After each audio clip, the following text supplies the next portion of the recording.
శ్రీ అయ్యగారి వీరభద్రరావు గారి షతాబ్ ఖాన్ అనే సీతాపతి రాజు మూడవ భాగం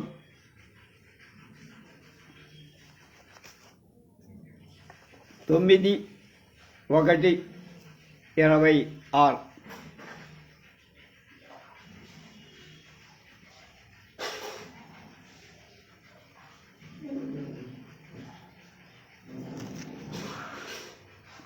శాసనంలో ఏం జరిగింది, ఏం రాశారు అని నిన్నంతా చెప్పుకున్నాం. ఇవాళ ఈ పై శాసనంలో చిత్తపు ఖాన,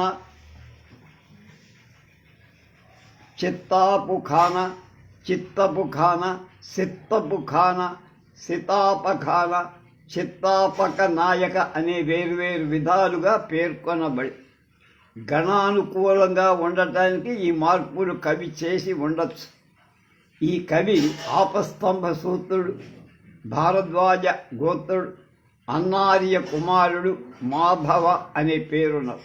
ఈ శాసనంలో చిత్తాపు ఖాన్ వంశవృక్షం కూడా ఇవ్వబడి ఇతనిది భోగి వంశం.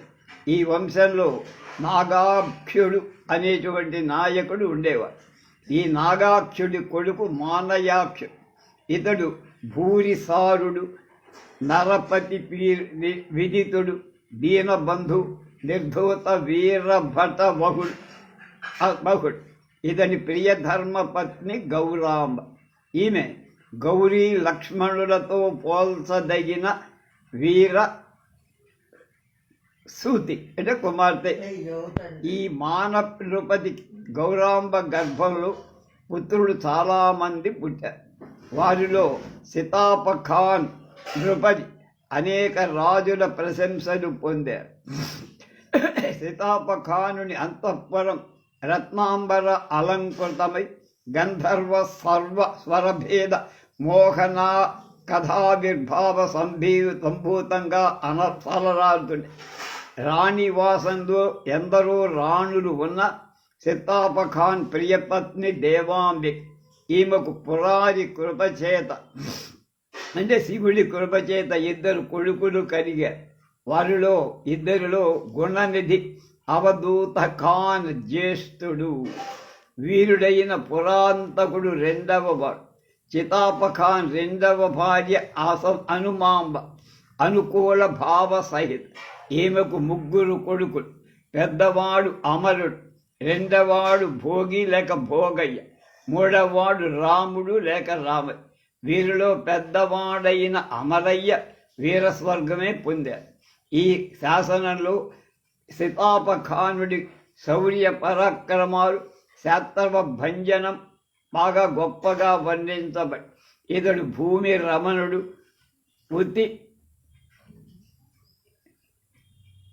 ఉడుపతి తెలకుడు, భూమండల అఖండుడు, చండ కోదండ విద్యలో పార్థుడు, శౌర్యైక సీమ, వీరైక చూడామణి, వీరశ్రీ అభిసారికలాగా రక్త నదులు దాటి ఇతన్ని అనుసరిస్తూ ఉండేది.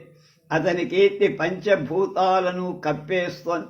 అతని ఖడ్గం భయదమైన వైరి నికాయకాయాల నుండి రక్త ప్రవాహాలను ప్రవహింపచేస్తోంది.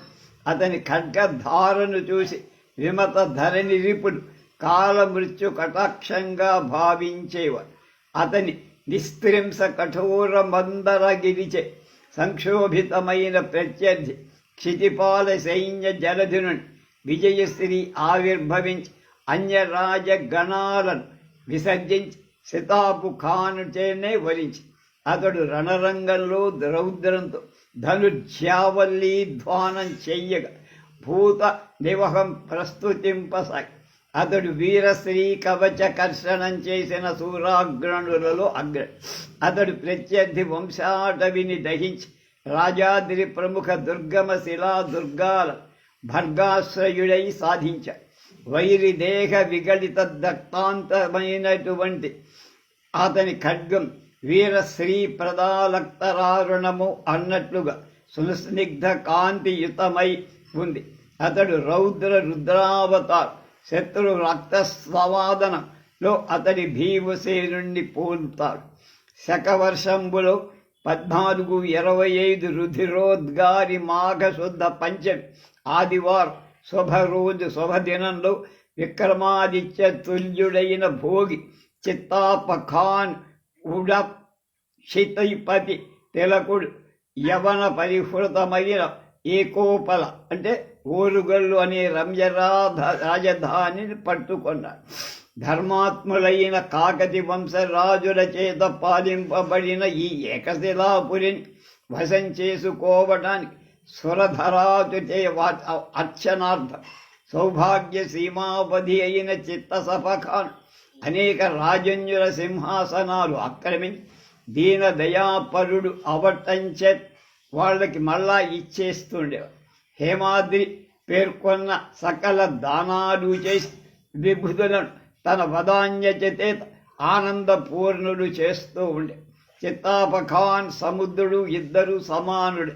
ఎందుకంటే సమానంగా సంతానవంతుడు జీవరాశి కలవ. అయితే సముద్రాలకు దుర్జీవం చెడ్డ నీరు కలదు.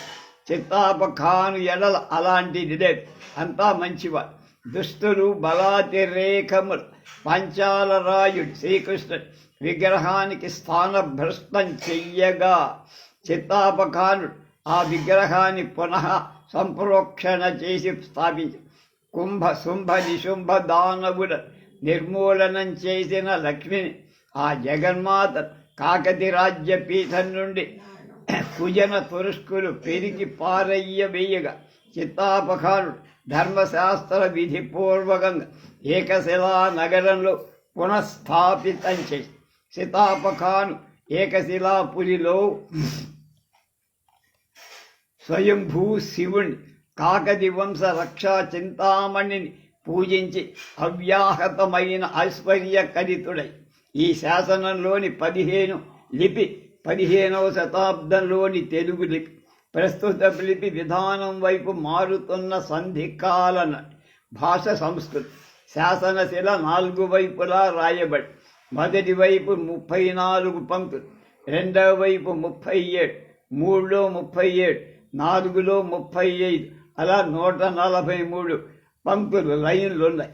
5, 6 పంక్తులలో మాత్రం స్వస్తి శ్రీ విజయాభ్యుదయ శకపరుషంబు 1425 అయిన రుధిరోద్గారి మాఘశుద్ధ పంచమి ఆదివారం నాడు అని తెలుగు భాష మాత్రం వాడారు.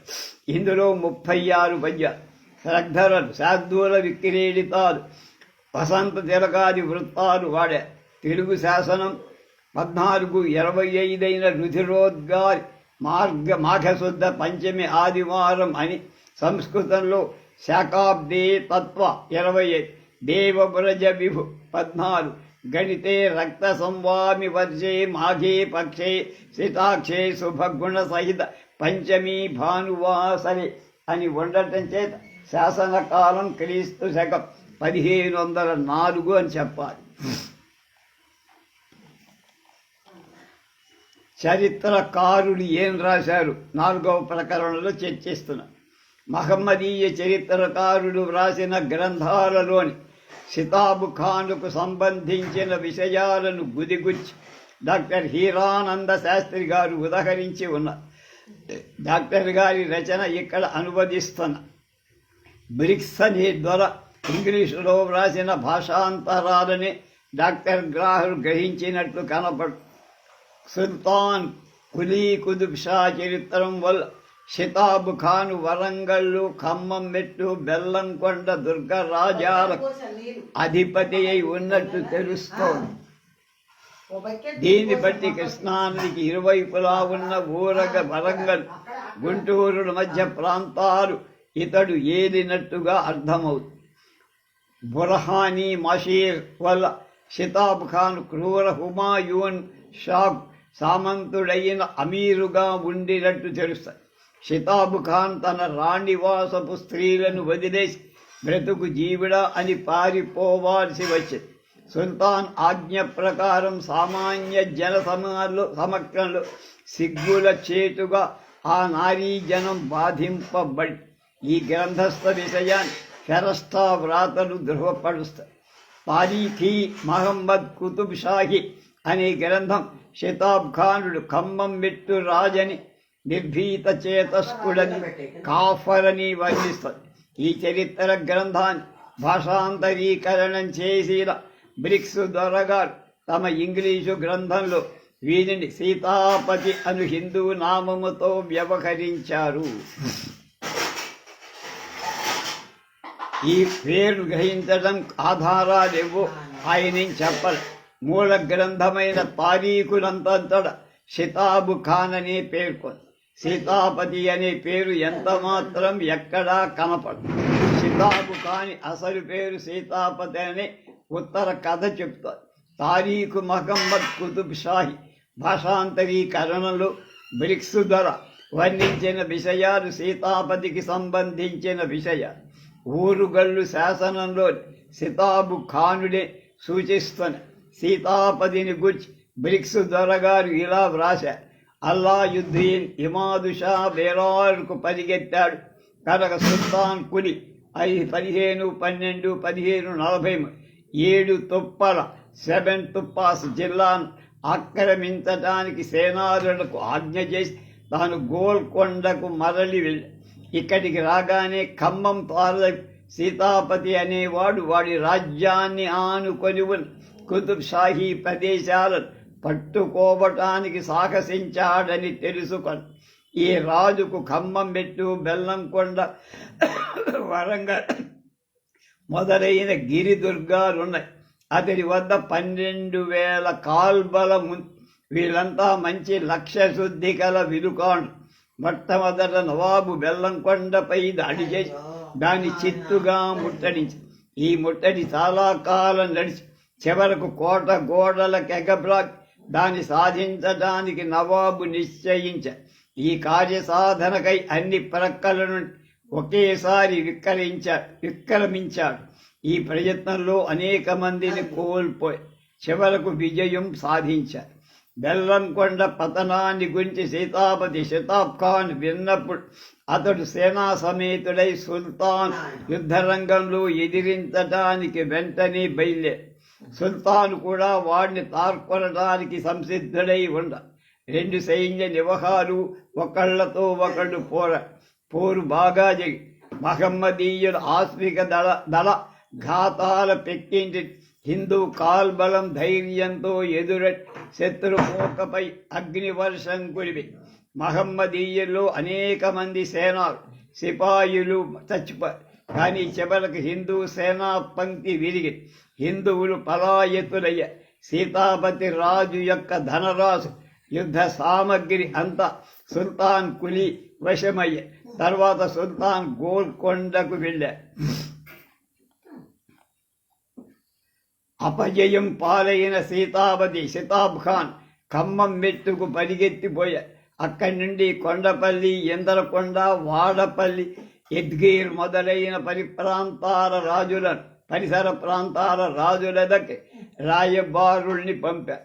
సుల్తాన్ కులీ కుతుబ్ షా అరికట్టడానికి వారి సహాయం అందించి కులీ కుతుబ్ షా తెలంగాణలో అధిక భాగం ఇప్పటికే స్వాధీనం పరుచుకొని ఉన్నాడని, దినక్రమేణా అతడు కొత్త భూములను ఆక్రమిస్తున్నాడని, కొద్ది కాలంలోనే వాడి దురాక్రమ సమాలోచన విఘాతం కలగజేసే హిందూ రాజనామధేయుడే మిగిలి ఉండడని వాళ్ళకి నచ్చ చెప్పారు. సీతాపతి ఆలోచన సారం ఆ రాజన్యులందరూ ఏకమై ఖమ్మం మెట్టులో అందరూ కలిసేట్టుగా నిశ్చయించుకొని కులీ కుతుబ్ షా ఈ రాజుల నిశ్చయాన్ని గురించి విని వాళ్ళని ఎదిరించడానికి సేన నడిపారు. ఆ పట్టణ పరిసర ప్రాంతాల్లో ఘోర యుద్ధమే జరిగింది. రక్తపు నదులు ప్రవహించాయి. మహమ్మదీయులు మామూలుగానే విజయం సాధించి సీతాపతి రాజు పారిపోయి రామచంద్ర రేవ్ అనే దేవుణ్ణని అతన్ని శరణు చొచ్చారు.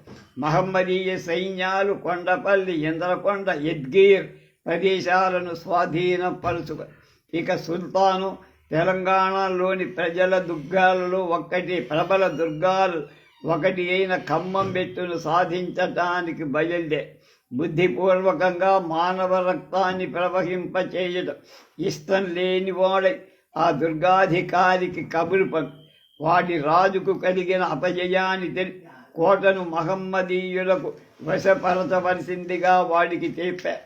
వాళ్ళ సందేశం నిరాకరించి ఆయన మీద ఎన్నో ప్రబలమైన దాడులు చేయవాలి. ఈ దాడుల్లో ఎందరో మహమ్మదీయులు చనిపోయి సుల్తాను విసిగిపోయి చివరి ప్రయత్నంగా 4 వైపుల ఒకేసారి దాడి సల్పటం ప్రారంభించి సుల్తాన్ కులీ ముఖ్యమైన దాడిని స్వయంగా నడిపారు. మహమ్మదీయులు తమ తలను దాడులతో కప్పేసుకొని కోట గోడ ఎక్కడానికి అనువుగా నిచ్చెనలు అనేకంగా లభ్యం అవ్వటం చేత ఒక్క బెట్టున అందరూ ఒకే సమయంలో కోటపైకి చేరారు. వాళ్ళకి కలిగిన జన నష్టం అపారమైందని వారు కోట బురుజును అయినా అక్కడి సైన్య నివహం తరిమి వేశారు. ఈ సమయంలో వారు ఎలాంటి అనుమానం లేకుండా సీతాపతి కుటుంబ స్త్రీలను తప్ప మిగతా జనాన్ని పురుషులనక స్త్రీలనక శిశువులకు అక్కడ ఉన్న వాళ్ళందరినీ నరికి పోగులు పెట్టేశారు.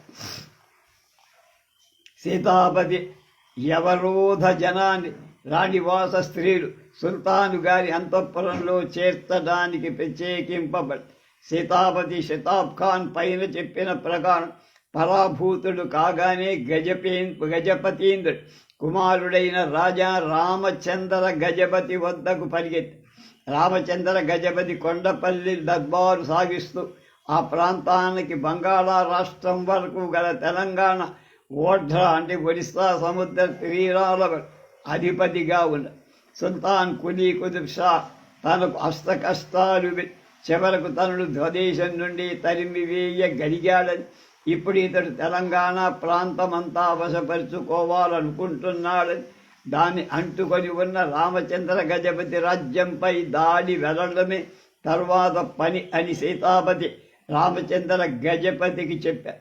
ఈ వాక్యాలు విన్న రామచంద్ర గజపతి విశ్వసించిన వాడవటం చేత ఒక్కసారిగా యుద్ధంలోకి బహుళ సంఖ్యాక సైన్యాన్ని దించగలమని ధైర్యం కలవాడవటం చేత తన మిత్రవర్గాన్ని సైన్యాన్ని కొండపల్లికి రావలసిందిగా ఆజ్ఞలు అలా 3 లక్షల కాల్బల 30,000 ఆస్తిక దళ కొండపల్లిలో సమావేశపడి సీతాపతి షతాబ్ ఖాన్ విధియాద్రి హరిశ్చంద్ర మొదలైన రాజవైద్యులతో సిద్ధమై వీడు పరస్పర సహాయ భూతులుగా ఉండటానికి ప్రమాణాలు చేసుకొని సుల్తాన్ కులీపై పైబడటానికి బయలుదేరాడు. అతడు 60,000 ఆస్తిక దళాలతో వీళ్ళని ప్రతిఘటించడానికి సిద్ధమై పాలచెన్నూరు సమీపంలో ఉన్న నది దగ్గర వాటిని దాటించారు. హిందువులు మరుసటి రోజు తమ సైన్యాలను ఈ క్రింది విధంగా నిలబెట్టారు. మధ్య రామచంద్ర గజపతి 10,000 ఆస్తిక దళాలతో 1,00,000 కాల్బలాలతో 300 గజ సైన్యం. కుడిపక్క అతని మేళనుడు విధియాద్రి 10,000 ఆస్తిక దళాలతో 1,00,000 కాల్బలాలతో 200 గజ సైన్యాలు. ఎడమ పక్క హరిశ్చంద్రరాజు సీతాపతి షతాబ్ ఖాన్ సమేతంగా 10,000 ఆస్తిక దళాలతో 1,00,000 కాల్బలంతో 200 గజ సైన్యంతో గజ సమూహంపై ధనుర్బాణాలు ధరించి అనేక మంది సంఖ్యాబలం ఎంతో అపసమానంగా ఉన్న సుల్తాన్ కులీ కుతుబ్ షా హిందువులతో పోరాటానికి సిద్ధయ్యారు. తన కుమారుడైన హైదర్ ఖాన్ 1,500 ఆస్తిక దళాలకు తోడిచి కుడివైపుకు పంపారు. అంతే బలంతో ఫతే ఖాన్ ఎడం వైపు నిలిపారు. 2,000 ఆస్తిక దళాలతో తాను స్వయంగా మధ్యలో నిలిచి ఆచారానుసారం సైన్యపు ముందు భాగంలో గుర్రము దిగి మోకరించి కూర్చొని పరమ భక్తుని చేతిలో ఆ పాషండులు ఇన్ఫీల్డ్స్ పడవేయమని సకల కార్య విధాత అయిన భగవంతుడికి ముఖ్య. ఆ తర్వాత అతడు హయాన్ని గుర్రాన్ని శత్రుమూకపై దుంక భీతావహుడైన హిందువులను గొర్రెలు తరిమినట్టు తరిమే. రామచంద్రరాజు బందీగా పట్టుకోబడి అతని మేనల్లుడు విధియాద్రి హైదర్ ఖాన్ యువరాజుతో చంపబడి రామచంద్రరాజు సకల శాస్త్రవ గజసేన ద్రవ్యరాశులు స్వాధీనం కాగా సముద్ర తీరం వరకు వ్యాపించి ఉన్న దేశమంతా పాదుషాకు వశం అవడం స్థిరపడి అక్కడి నుంచి కొండపల్లకి తరలి దాన్ని స్వాధీనం చేసుకొని తర్వాత ఏలూరు రాజమహేంద్రవరాలకు పోయి ఏలూరులో హిందువులు చాలామంది నరికి వేయబడ్డారు. మహమ్మదీ సైన్యం రాజమహేంద్ర వరకు చేరిన వారు గోదావరి నదీ తీరంలో విడిశారు. అప్పుడు అక్కడ ఉండగా రాజు వద్ద ఒక వార్త వచ్చి శత్రువుడు పర్వతారణ్యాల్లో బహుళ సంఖ్యాకులుగా గుమికూడి ఉన్నారని, రాత్రివేళ వాళ్లపై పడే ఉద్దేశంతో ఉన్నారని వార్త. తన సర్దారైన ఫత్తేఖాన్ రుస్తుం ఖాన్ అనేవాడు వారి ప్రగమనానికి అనిపెట్టడానికంటే ముందు పరిగెత్తు రావడం, వారి సమాగమం భగ్నపరచడానికి పంపించి 2 పక్షాల వారికి యుద్ధం జరిగి హిందువులు 2000 మంది సైనికులు నిహతులైన తరువాత రణరంగమంతా మహమ్మదీయుల కైవసం చేసి అరణ్యాల్లోకి పారిపోయారు.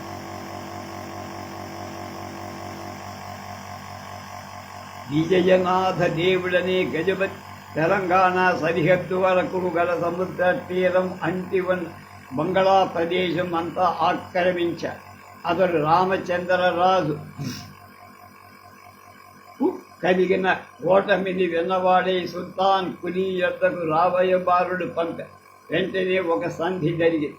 ఆ సంధి ప్రకారం తెలంగాణలోని మహమ్మదీయ రాజ్యానికి, ఒడిస్సాలోని హిందీ రాజ్యానికి గోదావరి ఎల్లగా ఉండటానికి అందరూ ఒప్పుకోరు. తర్వాత నవాబు యొక్క విజయనాథ దేవుడి యొక్క రాజముద్రిక ఈ సంధి ఫలితంగా ఏలూరు మండలం మహమ్మదీయులకు అప్పగించబడి తారీఖ్ కుతుబ్ షాహి అనే గ్రంథంలో ఇబ్రాహిం కుతుబ్ షా కాలంలో 1571 షితాబ్ ఖాన్ అనే పేరు గలవాడు ఒకడు ఉన్నాడని అతని అనుభవ కథలు ఈ విధంగా చెప్పు. తాళికోట యుద్ధానికి పూర్వం మల్లిక్ నాయకుడైనటువంటి బిరుదుగల రఫ్ఫతులానకారి దక్షిణానికి రఫ్ఫతుఖానలారి దక్షిణానికి బాడి వెడ రాజమహేంద్రవర సీమలో కొంత భాగాన్ని వశపరుచుకున్నట్టు మనకు తెలుసు. కానీ మహమ్మదీయ సంయుక్త సేనా నివహంతో చేరటానికి కుతుబ్ షాహీ సైన్యాలు కదలినప్పుడు ఆ మహాసైన్యాలు కడియాల్సిందిగా రఫ్ఫతు ఖాన్ ఆజ్ఞాపింపబడ్డ. ఆ కాలానికి 12 నెలల తరువాత రఫ్ఫత్ ఖాన్ లారి తిరిగి దక్షిణాకు పంపివేయబడి ఇతని వెంట 10,000 ఆస్తిక దళం ఉండే. రాజమహేంద్రవరాన్ని జయించే కార్యక్రమం పూర్తి చేయాల్సిందిగా అతనికి ఉత్తర్వులు ఇవ్వబడ్డాయి. ధవళేశ్వరాన్ని చేరగానే రాజమహేంద్రవరం ముట్టడించడానికి సన్నాహాలు చేశారు.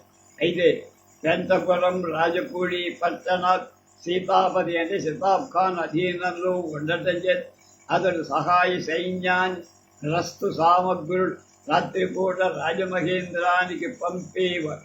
ఆ కారణంతో రఫ్ఫతు ఖాన్ ముందు వాడిపై దాడి సాగించటానికి నిశ్చయించుకుని నిశ్చయ అనుసారంగా పెంటపురం వైపు బయలుదేరి మార్గంలో శత్రువు వాణ్ణి ఎదిరించాడు.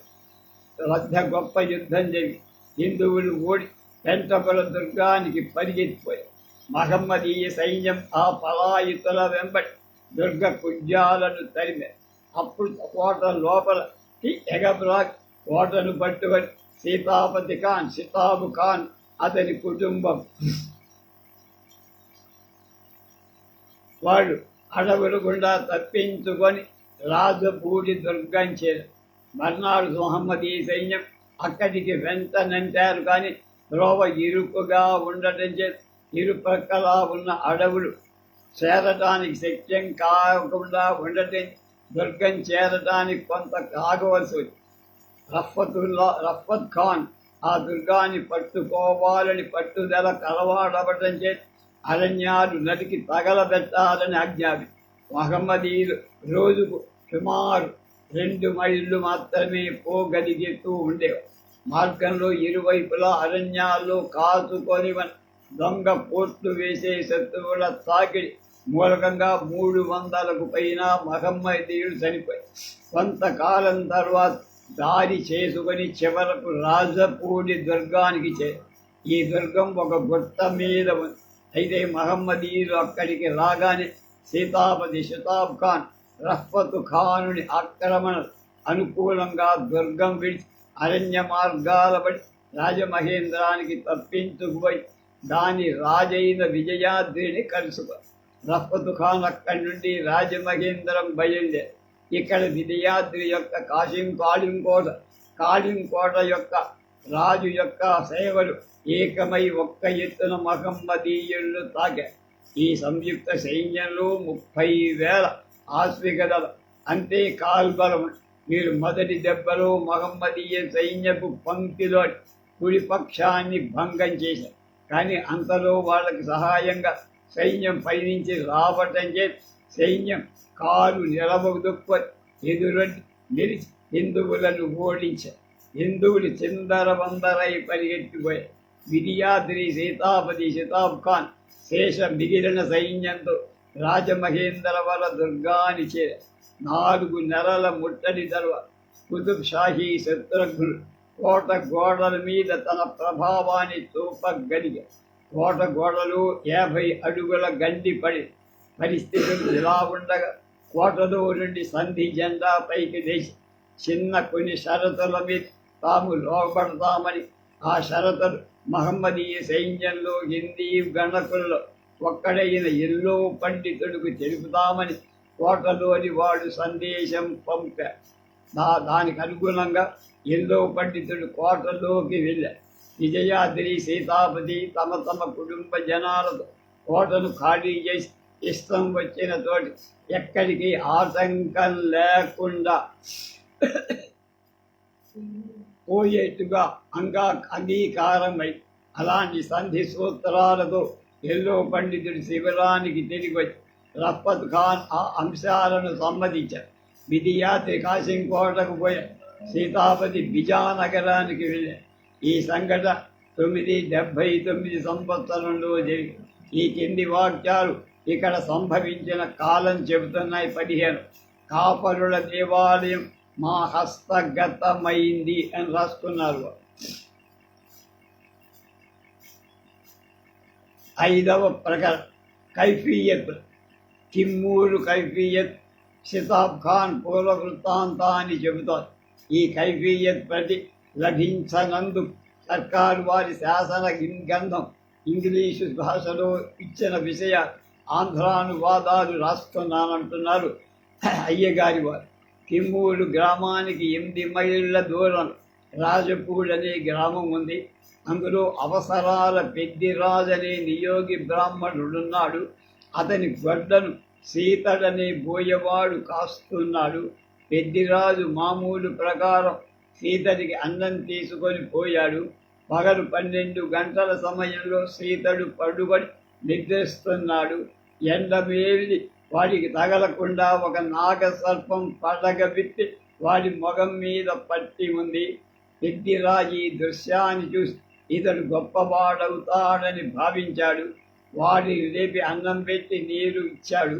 తర్వాత నీవు గొప్పవాడవైతే నాకేం ఉపకారం చేస్తావని పెద్దిరాజు అడిగాడు.